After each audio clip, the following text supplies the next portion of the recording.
قرآن مجید فرقان حمید کی اس آیت مبارکہ میں روزے کی فرضیت کا اعلان ہے۔ چنانچہ اس میں اللہ رب العزت یا ایھا الذین آمنوا کے الفاظ کے ساتھ ایمان والوں سے براہ راست خطاب فرما رہے ہیں۔ یہ ہمارے لیے بہت بڑی عزت کی بات ہے۔ آپ سوچیں، اگر ملک کا بادشاہ کسی بھنگی کو خود بلائے اور کوئی کام بتائے تو بھنگی کے لیے باعث اعزاز ہوتا ہے کہ صدر نے اس سے ہم کلامی کی، براہ راست اسے کام کہا۔ جو بھنگی کو صدر کے ساتھ تعلق ہے بڑائی کا اور چھوٹے ہونے کا، اس سے زیادہ اللہ رب العزت کے ساتھ ہمیں چھوٹا ہونے کا تعلق ہے۔ ہماری کوئی حیثیت بھی نہیں اللہ کے سامنے۔ وہ خالق ہے، ہم مخلوق ہیں، وہ آقا ہے، ہم اس کے غلام بے دام ہیں۔ ہماری حیثیت اللہ رب العزت کے سامنے اتنی بھی نہیں ہے۔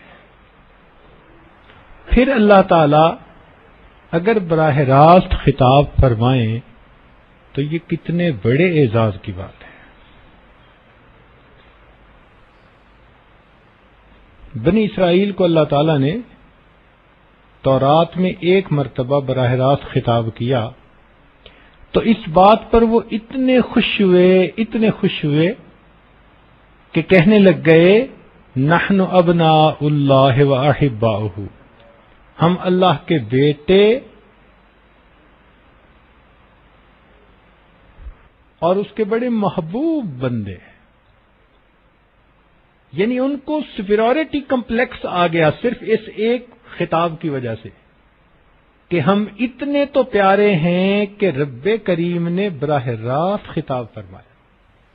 اس لیے وہ کہتے تھے کہ لن تمسنا النار الا ایاما معدودہ، ہمیں جہنم کی آگ نہیں جلائے گی، اگر جلائے گی بھی تو بس تھوڑی سی دیر، تھوڑے سے دنوں کے لیے۔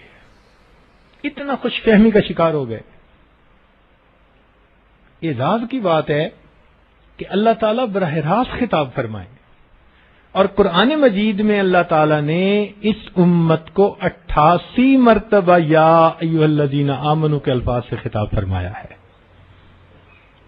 بڑے اعزاز کی بات ہے۔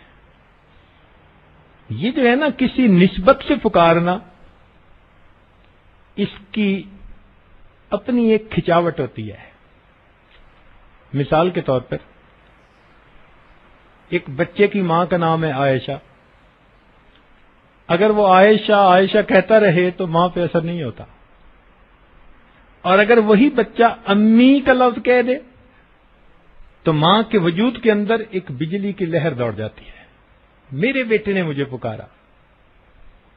نام کے پکارنے سے اس کے اندر وہ کیفیت بیدار نہیں ہوئی جو نسبت نے بیدار کر دی۔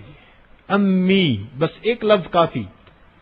وہ تھکی ہوئی ہے، وہ ابھی سوئی ہے، نہ اس کو تھکاوٹ یاد، نہ اس کو اپنی بھوک یاد، نہ اس کو اپنی نیند یاد، بس امی کا لفظ اس کو اٹھا دیتا ہے، کھڑا کر دیتا ہے۔ اپنی ہر ضرورت کو قربان کر کے وہ بچے کے پاس آ جاتی ہے۔ میرے بیٹے نے مجھے پکارا۔ اس امی کے لفظ میں کوئی عجیب کشش ہے، یہ ماں ہی سمجھ سکتی ہے۔ اسی طرح ابو کے لفظ میں بھی ایک کشش ہے۔ اگر نام کوئی پکارتا رہے عبداللہ تو آدمی پہ وہ اثر نہیں ہوتا جب کہ کوئی ابو کہہ کر پکارے۔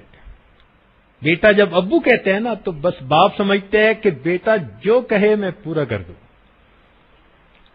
تو امی اور ابو کے الفاظ کے اندر ایک نسبت ہے۔ اسی طرح آپ جب بچی کو اپنی بیٹی کہہ کے پکارتے ہیں تو بیٹی کو باپ کے منہ سے یہ لفظ سن کے کیا سکون ملتا ہے، یہ وہ الفاظ میں بیان نہیں کر سکتی۔ یہ نسبت ہوتی ہے۔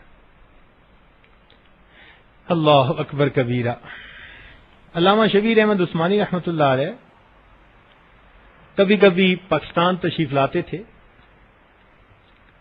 تو حضرت مفتی محمد شفیع رحمۃ اللہ علیہ جو مفتی اعظم پاکستان گزرے ان کے ہاں ضرور آتے تھے کہ جب ان کی والدہ تھی وہ رشتے میں ان کی ممانی لگتی تھی. یہ وہ زمانہ تھا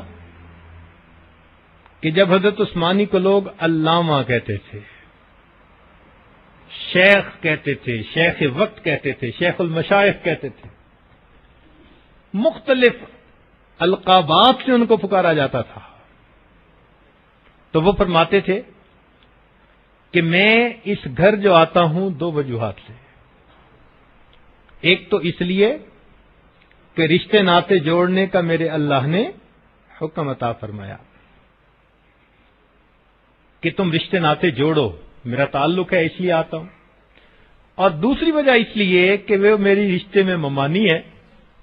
جب میں ان کے پاس جاتا ہوں تو وہ مجھے پردے کے پیچھے سے کہتی ہیں بیٹا سلامت رہو. یہ بیٹے کا لفظ کہنے والی اب کوئی عورت دنیا میں میری موجود نہیں ہے. میرے بڑے سب چلے گئے، ایک یہی خاتون ہے جو مجھے بیٹا کہہ کے پکارتی ہے. اس لفظ کو سننے کے لیے میں اس گھر میں بار بار آتا. اللہ اکبر. میرے دوستو، جب بڑے چلے جائیں اس وقت قدر ہوتی ہے کہ بیٹے کے لفظ میں بھی کتنی شفقت ہوتی ہے، کتنی محبت ہوتی ہے. اس دفعہ یہ عاجز اپنے شیخ حضرت مرشد عالم رحمۃ اللہ علیہ کے ساتھ تھا تو ایک اور بڑے بزرگ تشریف لائے تو حضرت بھی ان کے لیے تشریف لے گئے. اب وہ مہمان تھکے ہوئے تھے، ذرا لیٹے ہوئے تھے تو حضرت مرشد عالم رحمۃ اللہ علیہ کو اللہ نے عجیب عاجزی عطا فرمائی تھی. تھوڑی دیر بیٹھے، ان سے تبہ پرسی کی اور پھر اٹھے اور ان کے پاؤں دبانے لگے. جیسے ہی پاؤں دبانے لگے وہ اٹھ کر بیٹھ گئے. کہنے لگے نہیں، آپ میرے پاؤں کو ہاتھ نہ لگائیں. تو میں نے دیکھا کہ ہماری حضرت کی آنکھوں سے ٹپ ٹپ آنسو گرنے لگے. تو انہوں نے پوچھا کہ کیا بات ہوئی، آپ کی آنکھوں سے آنسو کیوں گر رہے ہیں؟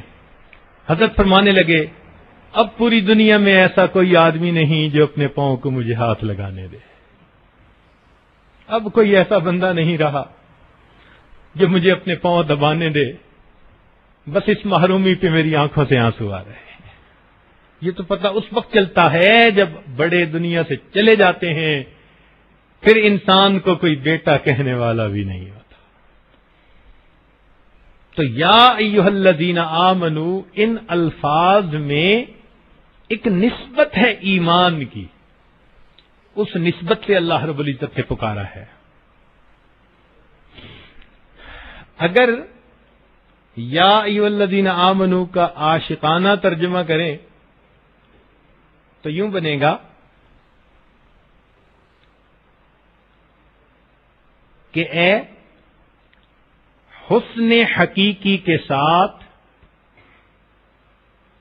یوم الست کو پیمان وفا باندھنے والوں.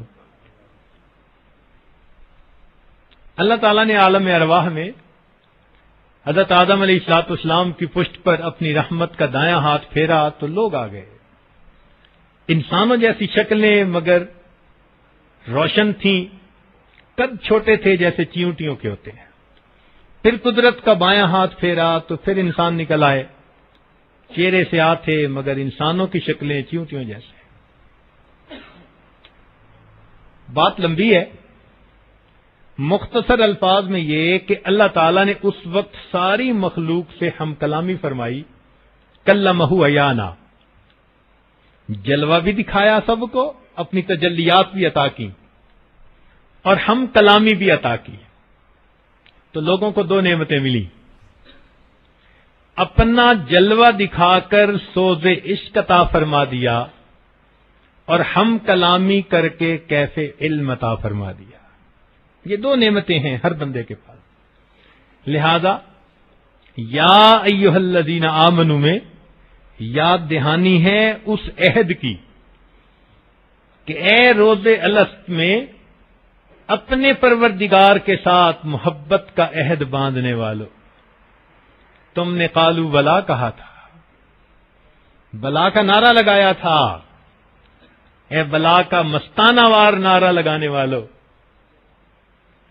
اپنے پروردگار سے ٹوٹ کے پیار کرنے والو، اپنے پروردگار سے ٹوٹ کے پیار کرنے والو، توحید کی امانت اپنے سینوں میں رکھنے والو،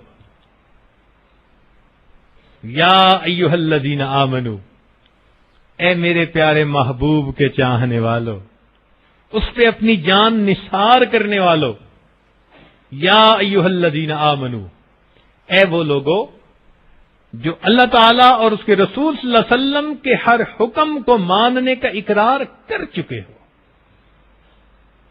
تم نے عہد کر لیا، تو ان الفاظ میں ایک محبت، ایک شفقت، ایک قرب ہے بندوں کو جو اللہ تعالیٰ نے ایمان کی وجہ سے نصیب فرما دیا۔ تو خطاب فرمایا یا ایھا الذین آمنو، پھر اس کے بعد ان کو ایک حکم عطا کیا، فرمایا کتب علیکم الصیام، تم پر روزوں کو فرض کر دیا گیا۔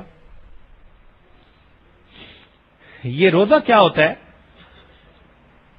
مخصوص وقت میں مخصوص شرائط کے ساتھ وقت گزارنا، اس کو روزہ کہتے ہیں۔ ایک آدمی ڈائٹنگ کی نیت سے سارا دن بھوکا رہے تو اسے روزہ نہیں کہیں گے، گو اس نے سارا دن زیادہ بھوک پیاس برداشت کر لی۔ تو شرع میں اس کی ایک خاص کیفیت ہے کہ سحری سے لے کر غروب آفتاب تک کھانا پینا اور جماع، ان چیزوں سے پرہیز کرنا، اس کو روزہ کہتے ہیں۔ تو روزہ فرض کر دیا گیا۔ اب یہ روزہ ایک عجیب عبادت ہے۔ کیا مطلب؟ کہ اے ہم سے ٹوٹ کے پیار کرنے والو، تم ایک ماہ کے لیے غیر سے اپنی نگاہوں کو ہٹا لو،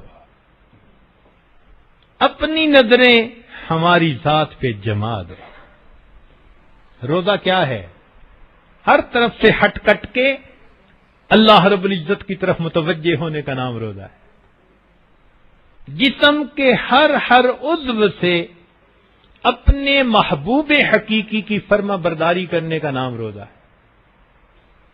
اس لیے روزہ دار آدمی سر کے بالوں سے لے کے پاؤں کے ناخنوں تک روزہ دار ہوتا ہے۔ تو فرمایا کہ تھوڑے وقت کے لیے تم اپنی نفسانی لذتوں سے خود کنارہ کشی کر لو، ہم اس کے بدلے تمہیں حقیقی لذتیں عطا فرما دیں گے۔ یہ روزہ ایسی عجیب عبادت ہے کہ جس کو اللہ رب العزت کی صفت کے ساتھ نسبت ہے۔ ذرا غور فرمائیے گا، نماز افضل عبادت ہے مگر اللہ تعالی کی صفت نہیں۔ نماز میں ہم رکوع بھی کرتے ہیں، سجدہ بھی کرتے ہیں، بہت کچھ اعمال کرتے ہیں، بہت خیر العمل ہے، مگر یہ اللہ کی صفت نہیں ہے، یہ بندے کی صفت ہے۔ حج میں ہم بہت کچھ کرتے ہیں، طواف کر لیا، شیطان کو کنکریاں ماری، وقوف کیا، فلاں کیا، جتنا کچھ کیا عبادت ہے،